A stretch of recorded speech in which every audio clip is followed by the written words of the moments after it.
একদিন রাসূলুল্লাহ সাল্লাল্লাহু আলাইহি সাল্লামকে এক ব্যক্তি এসে জিজ্ঞেস করলো, ইয়া রাসূলুল্লাহ, আমি আপনার সামনে যতক্ষণ থাকি কিংবা আপনাকে যতক্ষণ আমি দেখতে পাই, আমার চোখের নাগালে ততক্ষণ আমার অন্তরটা শীতল হয়ে যায় এবং আমার খুব ভালো লাগে, আমার কলিজাটা ঠান্ডা হয়ে যায়। যখন আমি আপনার কাছ থেকে আড়াল হয়ে যাই কিংবা দূরে চলে যাই, আমার অন্তরটা অস্থিরতা কাজ করে, আমার কিছু ভালো লাগে না।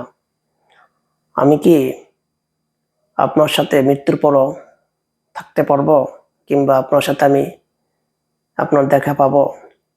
তখন রাসূলুল্লাহ সাল্লাল্লাহু আলাইহি সাল্লাম একটু চুপ হয়ে গেলেন এবং তিনি চিন্তা করতেছিলেন যে এই আশিকে রাসূল, তাকে আমি কি উত্তরটি দিব।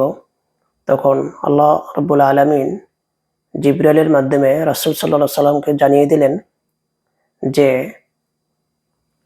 এই দুনিয়াতে তুমি যেই ব্যক্তির সাথে বেশি মহব্বত করবে, চলাফেরা করবে কিংবা ওঠা বসা করবে, সেই ব্যক্তির সাথে তোমার হাসর নাসর হবে এবং তার সাথে তোমার পরকালে কাল কিয়ামতে হাসরের মাঠে জান্নাতে তার সাথে সর্বপ্রথম দেখা হবে।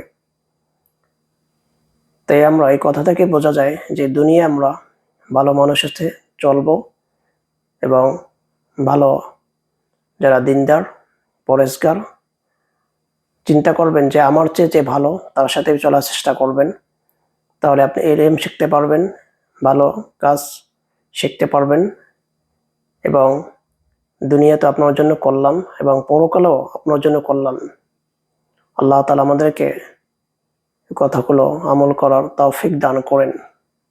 আমিন।